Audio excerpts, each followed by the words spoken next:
तो गाइस अरावली की पहाड़ियां 15 करोड़ साल पुरानी है और ये सिर्फ पत्थर नहीं है। ये भारत के लिए जल सुरक्षा, पर्यावरण और जीवन रेखा है। लेकिन गाइस आज इन्हें विकास के नाम पर क्या किया जा रहा है? डायनामाइट से ब्लास्ट किया जा रहा है, खनन से खोखला किया जा रहा है।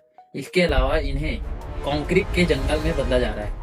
तो गाइस क्वेश्चन यहाँ पे ये उठता है कि करोड़ों साल पुरानी पहाड़ी क्या आज के मुनाफे से कम कीमती है?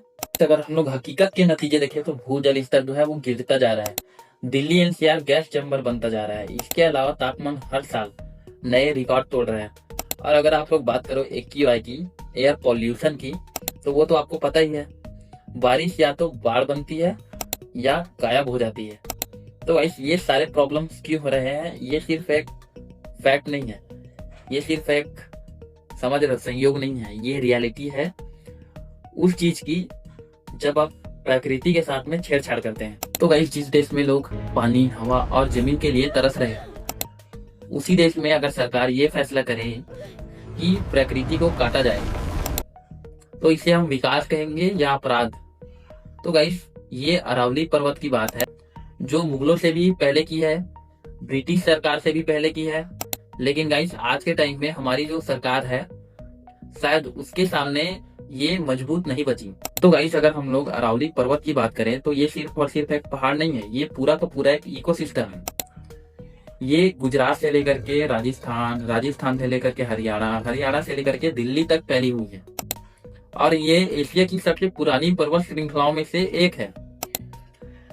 और गाइस अगर हम लोग साइंटिफिक फैक्ट की बात करें तो गाइस अगर अरावली पर्वत ना होता तो जो थार रेगिस्तान है वो दिल्ली के दरवाजे पर ना होकर के दिल्ली के अंदर होता।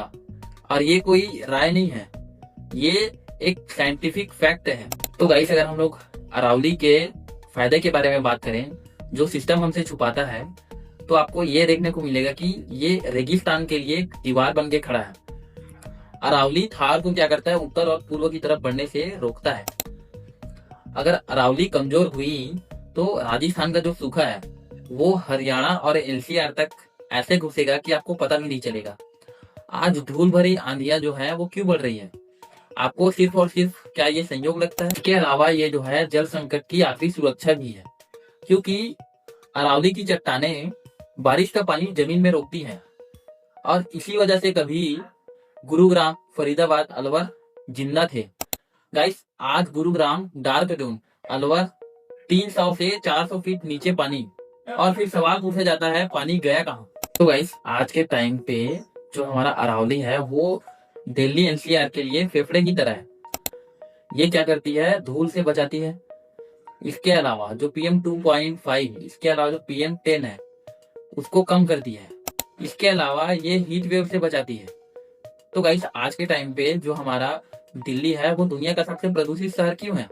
क्योंकि उसके जो फेफड़े हैं वो काट दिए गए हैं। गाइस अरावली में थे तेंदुआ, सियार, नीलगाय और 300 प्लस पक्षियों की प्रजाति जो है वो वहां पे पहले होती थी। और आज के टाइम पे क्या है? कंक्रीट, क्रेशर, खदाने। अगर आप जंगल ही नहीं रखोगे तो जानवर है वो कहाँ जाएंगे? जब वो शहर की तरफ जाते हैं तो उनको गोली मार दी जाती है। गाइस इसके अलावा जो अरावली है वो गर्म हवाओं को रोकती है। अगर इसकी कटाई कर दी जाए तो जो तापमान है वो और भी ज्यादा बढ़ जाएगा और जो हीट वेव से होने वाली मौतें हैं वो और भी ज्यादा बढ़ जाएंगी। और गाइस ये जो मौतें होती है, इन मौतों को फिर बाद में हमारी जो सरकार है वो क्या बताती है? प्राकृतिक रीजन बताती है और जो चैप्टर है वो क्लोज कर देती है। तो गाइस असली क्वेश्चन ये है कि अरावली को खत्म कौन कर रहा है? तो गाइस ये लोग क्या कर रहे हैं? ये लोग जो खनन माफिया लोग हैं वो क्या कर रहे हैं? हमारे सरकार के साथ मिलकर के जो अवैध खनन है उसको वैध खनन बता रहे हैं। इसके अलावा जो रियल एस्टेट माफिया है वो यहाँ पे हाईवे, फार्म हाउस और लग्जरी प्रोजेक्ट शुरू करना चाहती है। और गाइस सबसे खतरनाक कि कई राज्यों में अरावली की परिभाषा ही बदल दी गई। उसे वन मानने से इनकार कर दिया गया सिर्फ और सिर्फ इसलिए क्योंकि जो फॉरेस्ट प्रोटेक्शन एक्ट है वो इस पर लागू ना हो जाए। पहले कानून बदला, फिर पहाड़ काटे गए। तो गाइस एक चीज तो क्लियरली दिख रहा कि हमारा जो देश है वो उसके कंट्रोल में है जो इनको चुनाव के टाइम पे प्रॉफिट दिलाती है, चुनाव के टाइम पे इनको डोनेशन देती है और चुनाव के टाइम पे इनको खड़े रहने के लिए पैसा देती है।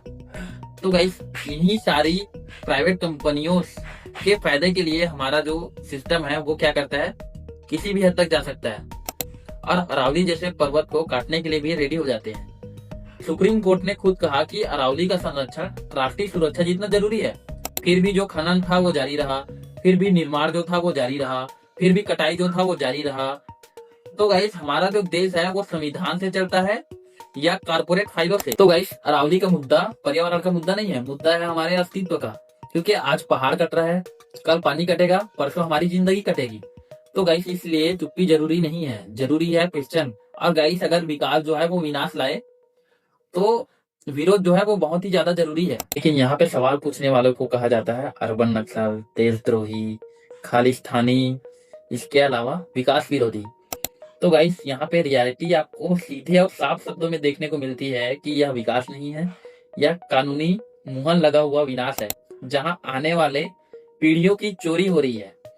और गाइस अगर हम लोग क्वेश्चन पूछें तो जब अरावली खत्म होगी तब न पैसा पिया जा सकेगा और न ही कंक्रीट की सांस ली जाएगी। तो फायदा किसका हो रहा है, कीमत कौन चुका रहा है? तो गाइस यहाँ पे क्वेश्चन ये है कि अगर अरावली सच में बेकार पहाड़ है तो सबसे ज्यादा रियल इस्टेट इन्हीं पर क्यों बन रहा है? इसके अलावा जब सुप्रीम कोर्ट कहता है कि अरावली राष्ट्रीय सुरक्षा का मामला है तो खनन की इजाजत किस हक से दी जा रही है? इसके अलावा अगर दिल्ली एनसीआर में पानी खत्म हो रहा है तो वही पहाड़ क्यों काटे जा रहे हैं जो पानी जमीन में रुकता है? इसके अलावा इस सरकार जल संकट मानती है लेकिन जन रक्षक अरावली को नॉन फॉरेस्ट क्यों घोषित कर रही है? इसके अलावा क्या विकास का मतलब सिर्फ बिल्डरों का मुनाफा है और आम आदमी की बर्बादी है? और गाइस जब किसान सूखे से मरता है तो उसे मुआवजा मिलता है, पर सूखा पैदा करने वालों को क्या सजा दी जाती है? इसके अलावा अगर अरावली कटेगी और दिल्ली रेगिस्तान बनेगा तो इसके लिए जिम्मेदार कौन होगा, नेता, अफसर या कंपनी? इसके अलावा क्या जो पर्यावरण कानून है वो सिर्फ गरीबों की झोपड़ी तोड़ने के लिए बनी है? जब इस पर करोड़ों के फार्म हाउस बनते हैं तो ये कानून खत्म हो जाती है। गाइस क्या आने वाली पीढ़ियों को पानी, हवा, जमीन मिलेगी या सिर्फ भाषण? गाइस आखिरी और सबसे अहम सवाल कि जब सब कुछ जानते हुए भी हम चुप हैं तो क्या इस विनाश में हम भी साझेदार या बराबर के हिस्सादार नहीं है? कमेंट बॉक्स में कमेंट करके बताएं और मिलते हैं ऐसे ही किसी नए वीडियो में।